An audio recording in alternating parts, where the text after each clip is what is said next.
to work especially through that film, play, and then pray for us. Lord, I just thank you so much that you fulfill your purposes for everyone. And Lord, all the people that are coming next weekend, Lord, I pray that you would really work your will in their lives and you reveal to them which the direction that you want them to take. I especially pray for this play. And I pray that it would really touch people's hearts, that your Holy Spirit would just anoint all the people that would be in it, and that you would just really use it to your glory and to your honor. And I also pray for the playwright, that you would just begin to understand, and Lord, cause him to just repent and to return to you with a full true heart.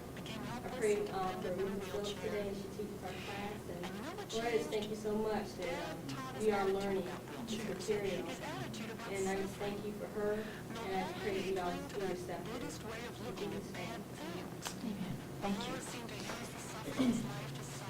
This assignment that I have given you as your project number 2 to make you a chart, I've made very clear to you one of my basic purposes, and that is for you to have a teaching tool. For you to have a tool to use in your teaching of Bible, and no matter what the setting is, where you're going to be. Now, the thing that I want you to realize is I have another purpose.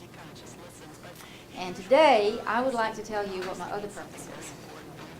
And I think I can best do it by reading you a few little testimonials.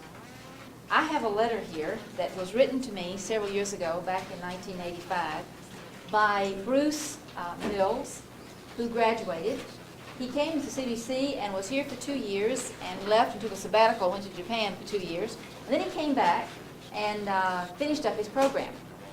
And in the spring, when he was graduating, he took this class, and he had to make his Bible story chart. After he got home, he's from Canada, after he got home, I got this letter from him, and he had traveled home in his car all the way up there, stopped along the way, and saw friends, and this, that, and the other. And this is the letter he wrote me when he got home. Dear Miss Phillips, and he says several things. Then he says, I stopped at some acquaintances for an overnight in Indiana. The son of the family, a freshman at the University of Indiana, knowing I had graduated with a Bible degree, wanted to bounce a few ideas off of me that he learned in religion classes at the university. His professor obviously was not a believer, at least in the inerrancy of Scripture, and had taught unique and strange interpretations of passages usually attacked by skeptics. For example, creation, fall, flood, Jonah, Jesus Christ. To my delight, I found myself with answers to most of his questions. And yet, it became my word against his professor's word, and was of no great importance. Besides, there was no way for me to introduce the gospel, which I wanted to do. Suddenly, I remembered that just that morning, in repacking one area of my desperately overloaded car, I had come across, you guessed it, my story of the Bible chart. Knowing right where to go, I got the chart, and we went through it step by step until about 11:30. We ended up talking about the Lord till past 1. I emphasized that when interpreting any Bible passage, including the ones he mentioned earlier, a person must always keep in mind God's overall purpose in writing the Bible, how to get right with God and how to live right for Him. And therefore, some sections seem painfully lacking because it is a selected history. See, I got it wrong. And also, the central message of redemption was what was trying to be shown. When one does this, it's much easier to interpret each section correctly and not rip them out of context, and also to realize what God has provided and expects from us. He understood very well, and of course this opened wide our discussion of the gospel. As we went through its truths and the simple message of the Bible, it was driven home again anew to me, and I was so excited I could barely stand it. He was eager to learn and said he was so glad I'd come because there's usually no one around that he can bounce ideas off of and talk like this. He didn't receive the Lord that night, but he wanted to study the Bible some more and also to correspond. From that little testimonial, do you think you might guess as to why I might also want you to make a Bible story chart? Not only as a teaching tool, but as a what? As a witnessing tool. As a tool to use in witnessing. And in connection with that, I think that this testimony could also help you. Christy Richardson who graduated several years ago, was in the Bible teaching program, and in her junior year, she had taken this class in the spring and then had gone to Zimbabwe for the summer to work in a missions program. And she took along with her a Bible chart. And everything was in English. And she got to teach some classes in the school, some Bible classes in the schools there in Zimbabwe. I'm not sure which one it was, sir. It was with Teen, Evangelical Alliance Mission. So that's your mission. That's your school. Did she go with Dr. Larkin? No, she didn't go with Dr. Larkin. She went before that. It was some missionaries that were friends of the families, and she went and spent the summer with them. I could find out. We'll have to find out. So, Christy Richardson was her name. Christy. Her father was a very famous Bobby Richardson, the baseball player that a lot of people know about. Anyway, she was there, and she said that she had opportunity to teach in the schools, and then she said, I discovered that it was my natural, automatic springboard. And from the women's groups where she met, and just individual people, as she had the opportunity to visit from home to home and from village to village with these people. And she said, Ms. Phillips, up until this point, she said, I had always been very uncomfortable with canned, and this is her words, with canned approaches to evangelism. She said, it never fit me. She said, I didn't know exactly what to do with the four spiritual laws or with the EE or what. And it wasn't that either of those things were wrong, but she herself was having a hard time letting it be hers. But she said, I found my evangelism. And so she came home so excited because she said, I am not a person who just goes out and witnesses to people. But she said, I had more fun because she said, I had something very clear that I knew what to do with, and I found it to be a tremendous tool for witnessing. Now, I collect these little testimonials, and I've got one more that I would like to read to you. Several years ago, there was a girl in the grad school, Martha Harlan, who, by the way, requested that she be able to fix her Bible chart in a notebook. And I gave her that permission because she was a camp director, and she had done a lot of camping experience. And what she wanted to do was to fix it, and she got the plastic sheets and put her sheets in there that she could just flip it. Because she said when we were out around in the camp, a lot of times we were in just a very informal setting, and she said the groups can sit around, and she said I can just take my notebook and I can just go through it. And so I gave her permission to do that. So if any of you have a different format that you want to use other than this, then just see me, and I'll be happy to work with you because I want it to be something you will use. You're going to spend too much time and blood, sweat, and tears on it not to use it. So that's what I want to be sure that you do. Now, this happened to Martha, and she told me about it, and I said, Martha, I said, would you write it down for me? So she did. She worked at the Cracker Barrel at the restaurant, and there was a girl that worked there who knew she went to the grad school, and this is what happened. A girl from work came and asked if I would get together with her to tell her what the Bible was all about. And she knew that she went to the grad school. So I used my chart, and we got together at a restaurant, not Cracker Barrel, for about 3 hours. She had never, now this is a local young woman, 22 years of age, from Columbia. She had never been to church. She had no clue who Adam and Eve were, what the 10 Commandments were, or anything else. And that seems incredible to us here in Columbia, but it happens. She was on the edge of her seat and must have asked over 100 questions. And by the end, I had presented the whole picture of the gospel inside and out. I gave her a Bible, which she's reading, and a book, which she's also reading. And I'm hoping to get together again with her on a regular basis. Now, that's another reason why I want you to do those charts. Is for you to have a little witnessing tool. Now, you can take one more step, and it goes something like this, and I'll put in a plug for Chris Adams at this point. Chris has said he'll be happy to make pictures for you for a fee. He's a good photographer. He's the one that has done the photography work on these that I have around here. And if you, when you get your chart done, want him to make pictures of your chart that you could put in a little photo album that you could put in your pocketbook, ladies, that when you're on a plane or you're traveling or something that you could just take out and use in a very simple way, then that would be something that you could have. I was traveling a few years ago down to Mississippi to speak at a convention and was working on my presentation, and it happened. I wasn't going to do the whole chart, but I was going to use it as an illustration for some things.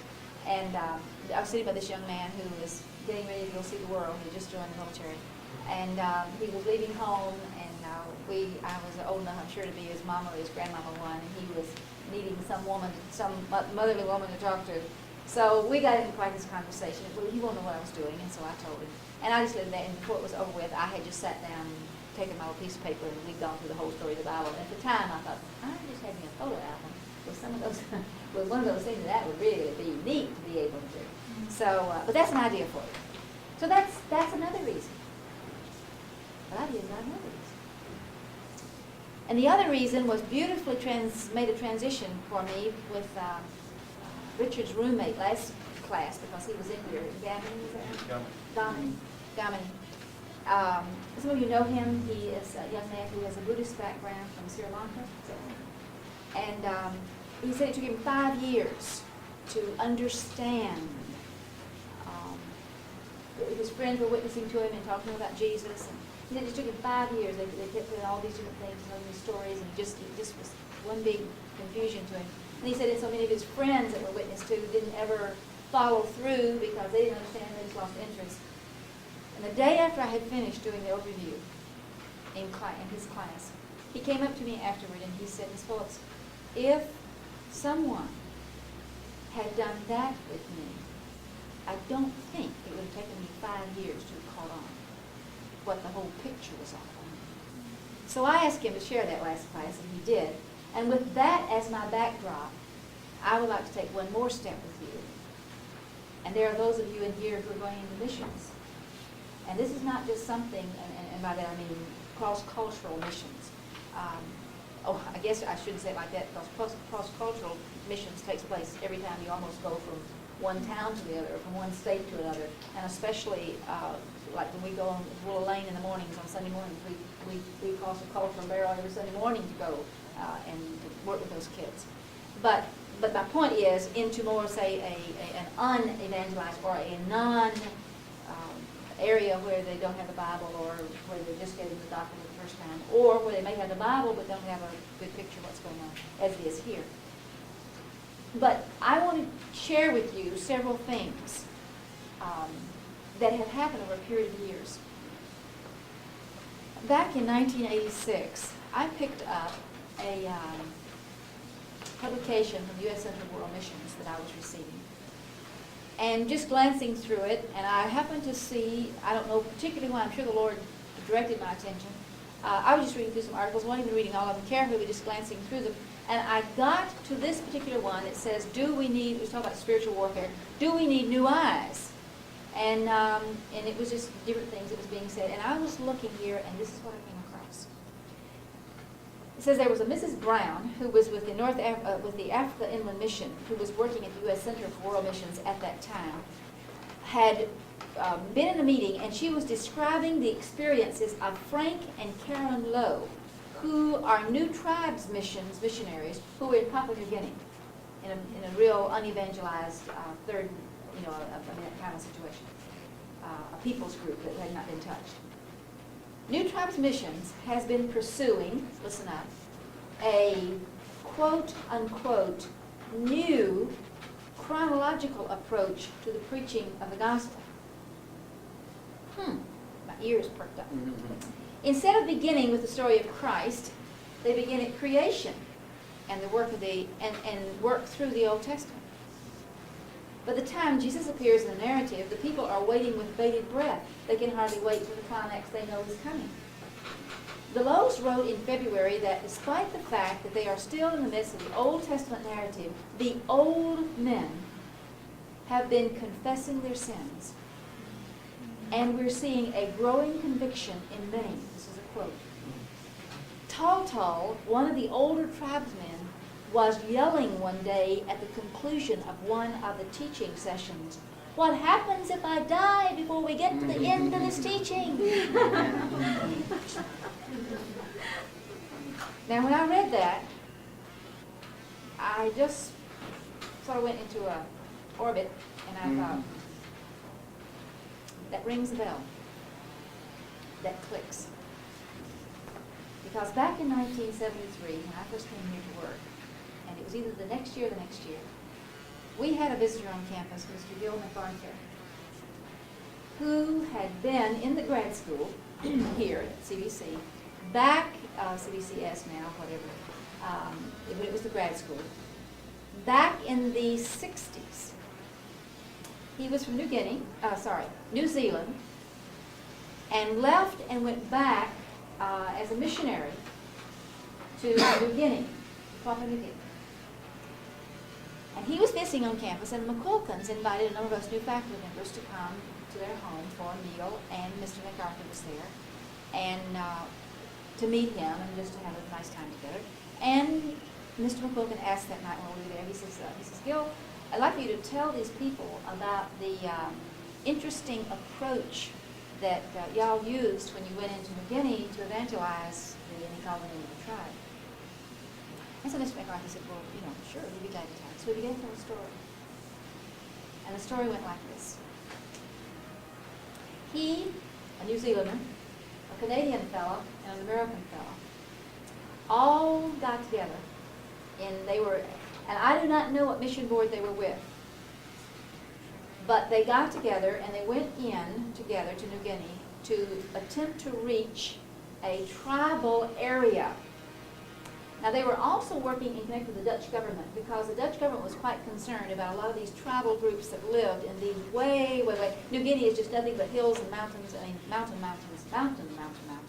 and valleys, and little tucked away places where people are all scattered around in little villages. And they were going to this particular area that they were quite concerned about, because they knew that as civilization made its way into, and they had contact with these people a lot of times, that they would sort of lose their nation, they would lose their tribal identity, and they would also get diseases and things when they got contact with outside people, and sometimes these tribes just almost die out. And so they were sort of working with the government to try to sort of help find a way to make those transitions, as well as to be able to reach them with the gospel. And so it was sort of a double-pronged little deal that they were involved in. And they planned together a strategy, and this was their strategy. They would go into this area and go to the villages, and this was after they had gotten enough of the language, and the trade language at least, so they could communicate, and or however they were doing it. And they got in there, and they began to go to the different villages, and they just selected and got together promising, outstanding young men from the villages. I don't know whether they were appointed by their village leaders, by their village chiefs, or what. But these young men, 4, 5, 6 of them from each little village, were taken, and they were brought to this training center. And they built a school. And now this is very non-conventional, and they knew it. And so they brought them to this school, and they began to train them in some agricultural helps, and some help, like the water and sanitation, and washing hands, and just trying to help with the mortality rate with the little fellas. And anyway, they just began to do all kind of things with them for the government. But they also were going to try to evangelize them. And so they decided that what they would do in their school, they would have their their public speaking classes, and they would have their little preaching classes, and their public speaking classes, and they're going to have their Bible classes. So in their Bible classes, they began to teach them the Bible. And they just planned this, and they started at Genesis. And they would work their way through. For 2.5 years, they followed this little pattern. What they would do, they'd bring the men in, the young men in. They'd be there for 2 or 3 months. Then they would go, and they'd learn their little speech, and have their lessons, and they'd learn their little speech about health, and they'd learn their little speech about agriculture, and they'd learn their little speech about the Bible. And they'd go back, and they'd circulate along the little villages, preaching their different little messages they had, speaking their little messages they had learned. Now, nobody a believer, you know what I'm getting at, and they would go. And then they would be there for a while, then they would come back. They'd keep them a while, and they would go back. And this went on for about 2.5 years. After about 2.5 years, they got to the part about Jesus' death and resurrection. And the day that they had had those lessons, that week that they had had those lessons, those days, one night after this, one young man came and asked to speak to the 3 missionaries. And he came as a spokesman for the group. They do everything by representation, do everything together as a group, not an individual, but everything's done culturally together as a group. And so this young man came as a spokesman for the group, and he came to the missionaries and he said, "We want to leave the kingdom of darkness and go to the kingdom of light with King Jesus." So the missionaries knew they were at the brink. And so they said, "Well, you need to go home and talk to your village chiefs." Because they knew those boys couldn't do anything on their own by themselves. So they said, "Go back to your village chiefs, and you tell the village chiefs what you think and see what they think." They were gone for, I don't know how long, they came back with the report. Every single one of the chiefs of the villages said, "You are speaking truth. We too want to leave the kingdom of darkness and go to the kingdom of light." And so then they were ready for their next step. And so they knew that they still had to do it as a group. And so they said, "All right, go back to the villages then." And they set a time, according to the moon or something, that they were to come, and they set the time at night. That the villages were to come, the village people were to come. That all that wanted to do this were to come. The village leaders and everybody was to come.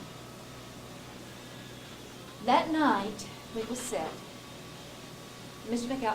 Dr. MacArthur said that he had never in his life, in all of his experience in New Guinea, ever experienced a storm like took place that night.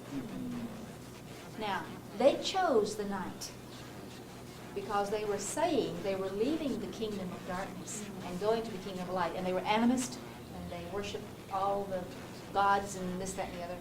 And nighttime, they wouldn't even leave their little huts, much less leave their village. And they purposely did that. And so that night, he said it was as though war had been declared in heaven. And the lightning and the thunder and the rain, he said, and the wind, he said it was epic. And of course, nobody came. But as they waited, and I'm sure they were praying, they were just about ready to just give up.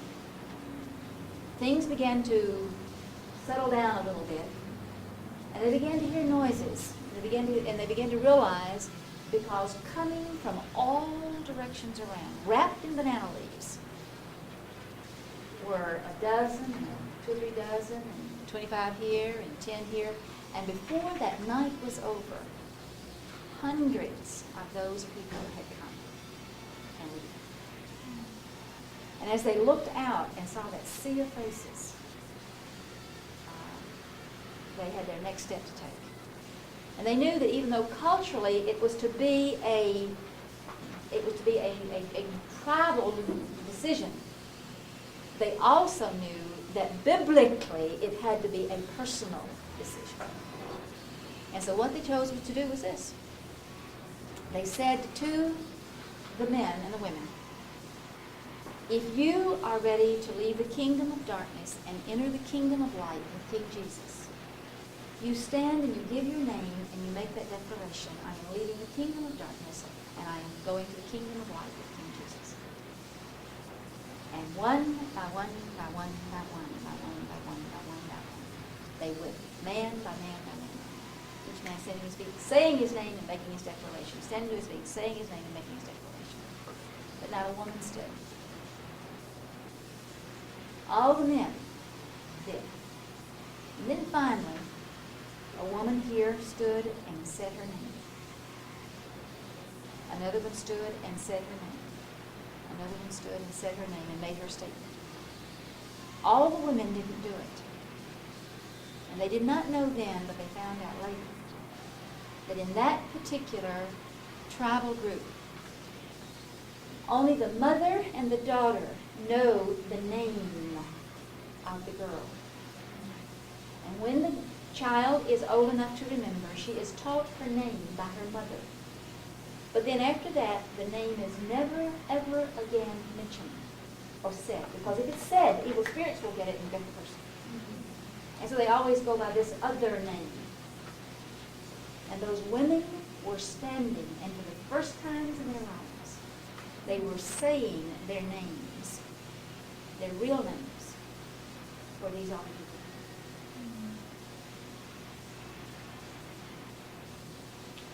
Now, folks, Mr. MacArthur said that they were not very popular with their co-missionaries. And he said that they had a tremendous amount of pressure put on them by Mission Board. That what they were doing was just not doing what they were supposed to be doing as missionaries. But in a 2.5-year, 3-year period, God broke them wide open. When I read this about New Tribes, I wrote a letter to New Tribes, and I asked them if they had ever had a missionary, who was a Gil MacArthur. And I got back this little note that said, our records show that there was a MacArthur from New Zealand that held an associate status with New Tribes Mission for several years. I assume it is the same person. I think it probably might be. And I'm wondering if this new chronological approach that New Tribes Mission is now getting very, very, very well known for could not have been sparked by that experience. And that experience, I wonder, and I've tried to get in touch with Mr. MacArthur, and I don't. We've written letters, we've never got a response. Was sparked by the fact that that dear man studied in the grad school here, and when he was studying in the grad school, there was a course at that time that was still required in the grad school that was being taught by a man by the name of James Hatch, and it was Progress of Redemption, which is the course still required in the undergrad school, which is the story of the Bible put together like this on a more relational type of course. And who knows that God's ultimate kingdom business that maybe is taking place in a whole new dimension through this approach that many missionaries are now beginning to pick up on. SIM is using it with the Fulanis over in Africa. George Hale, who's one of our CBC graduates, they have begun to use this chronological approach. There are a number of others who are doing this. Who knows that our dear Mr. Hatch might have been the person that planted the seed in Gil MacArthur's heart. Now, I'm a detective at heart, and I'm not satisfied yet. I'm still working at this. I'm going to find out, and I'd like to before I go to heaven. But I want you to also know that there is a video that has been put out by New Tribes Mission called E-Town. And this is a documentary of a village of a tribe, a group that turned to the Lord using this chronological approach. Now, it's very exciting because what they do is they went back after this tribe had come to the Lord. They went back in, and these people wanted everybody to know about what happened to them. So they brought the videos in, and they set up this thing with the people, and they act it out. In other words, they reenact the story of their tribal conversion. And it's on here. And it is just exciting. If you want something to bless your souls and to encourage you and just to give you another new lease on life spiritually and keep that motivation clear of what you're headed for, I would urge you to get it and look at it. I'll put it outside my office there, and you can look at it anytime you want to. But it is a very, very exciting thing. Just to mention this, New Tribes now puts out 3 books Trevor McIlwain is the one who has put this together. This was the little original one about the chronological approach, but now they have published these in 3 books. And this one comes from another source. I don't know how much connection there is or how much relationship there is, but this was put out by the International Cross-Cultural Institute out of Kissimmee, Florida. And the people that were involved in this were the Schultzes. And they, I don't know if they pronounced that or not, but they got their ideas and their little program of chronological approach for evangelism with tribal peoples through some Wycliffe, through a Wycliffe missionary. And this book, it says, may be reproduced, photocopied, translated into other languages, or adapted in part or in whole for the glory of God and the furtherance of the gospel of Jesus Christ. Amen. So if you want it, you can copy it. But this is, this was one that I was able to get a hold of through some other people that I found out about. But there's something new happening in missions, in an approach toward reaching people. And this right here is a part of the picture. I would just like to pray with you as we close. And let's ask the Lord to further His kingdom. Lord, would you, we pray, encourage your people who are out on the front lines and enable them the strength and the wisdom and the judgment to be guided by you to find the most effective ways of presenting your truth. And I pray that from this room there may be those that may be able to be used of you in significant ways to make new inroads in mission circles, perhaps by using this approach to the story of the Bible, in evangelizing those who have not yet heard. In Jesus' name, amen. Are these going to be like outside your office?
was telling the first class a while ago, I had shaved off my beard to because I had overcome my first major obstacle to being a teacher, and that was my youth, or my baby face. And when I first got to Westminster Christian School of Miami, Florida, the teachers thought I was one of the students. Not even a senior, they thought I was an underclassman. And so, I grew a mustache and grew a beard over a break and tried to sound big and mean. And then I had a baby, or I had my wife had a baby for me. And once that got around, then it was established that I was old enough and mature enough to be a teacher there. And so now I could shave off my beard and my mustache and still have the authority I needed. But now that, in fact, they started thinking I was older. They thought I was in my 30s, and I was like, I'm only 25. You know? So I took off the beard and mustache real quick now that I need some youth back. But the phrase that kept on coming back over and over in my mind as I was contemplating what to say this morning was the phrase that's used of the Peace Corps. Anybody know what the cliche for the Peace Corps is? You know, the Marines say, join, pride the few. What's the Peace Corps? It's the toughest job you'll ever love. Peace Corps' little quote, the toughest job you'll ever love, is a little bit misleading because there's a tougher job. And you'll love it even more. Because teaching, if that's your calling, if that's where the Lord's calling you, one tough job, it's one complex job that I never really stopped to understand the vast complexity of it. It's not just a classroom job. It's a life commitment to the job of teaching. So I'm going to share with you some of the complexities that I've opened my eyes to. Maybe I can encourage you along that line. I am a teacher at Westminster Christian School, which is an independent private school of about 850 students in Miami, Florida. It's K through 12, and I'm in the high school division. I teach mainly 9th and 10th graders, or those who just so desperately need to come back to my classes and repeat them. Sometimes I teach 11th and 12th graders. But I enjoyed it there. The weather's wonderful, absolutely wonderful. And so we came up here to cold South Carolina for spring break. There is great things about teaching, and that is one of them is June, July, and August. Then you've got Christmas break, and you've got spring break. And so we're enjoying our spring break here, which is really a refreshing time to step back and look at what you've done and kind of look towards the future and see what you want to do. But I teach 6 Bible classes a day. I start off at 8 o'clock in the morning with one sleepy group of kids that you got to somehow get thinking the right direction, and end with the 7th hour class where everybody's just looking at that clock, or they're out on sports. So baseball team's away. We've got the #1 baseball team in the state of Florida. So there's all your complexities of schedules, but 6 Bible classes a day. This semester I'm teaching 2 Bible survey classes, which is we take them through the whole history of redemption in a year. I teach 2 units of the course called James Philippians. We take them through the book of James one semester and the book of Philippians another semester. And then the other class is Bible 2, which is a required course for the sophomores, where we take them through the book of Acts. And so just to give you a feel for it, I have 3 preparations a day that I have to do. But just to lend insight into the school I am a part of, and you have to be a part of the school. You can't just work there. You've got to be part of it. And that's what I've come to find out real quick. And one thing that affects me as a Bible teacher tremendously is the admissions policy of Westminster Christian. Being that we're at the tail end of the big Bible school, Christian school movement, Christian schools have had to work hard to keep their classrooms full and keep their income level up. I'm not sure if I'm being fair in saying that that's probably one of the reasons why we've opened up admissions a little bit more, but I think that's one of the reasons, one of the many reasons. But with admissions opening up more, you get a vast number of children who aren't part of the Christian school mentality. They're the ones whose parents are trying to get them out of the public schools, the famous Dade County public schools, and get them into a more solid school. And so with that, we have a vast number of children that the Bible department is always trying to tell the administration about. how can you expect us to teach both children who don't want to know anything about the Bible and children who are wanting to be there, wanting to know about God at the same time? You know, and you don't have we don't have enough teachers to divide up the heathen from the religious. So you have a mixture in the same room. And you do. But if you've been listening to Ms. Phillips, you can only teach one student at a time. You can only teach one person at a time. How do you get the two to be one? Well, I'm not sure I know. Another little tidbit about Westminster. Dade County, USA. 50% Hispanic, 30% Anglo, and the other 20% other mixed races. Jewish, largest Jewish population, second largest Jewish population in the United States. You have your Haitians, your Puerto Ricans. It is one conglomeration of students, and which comes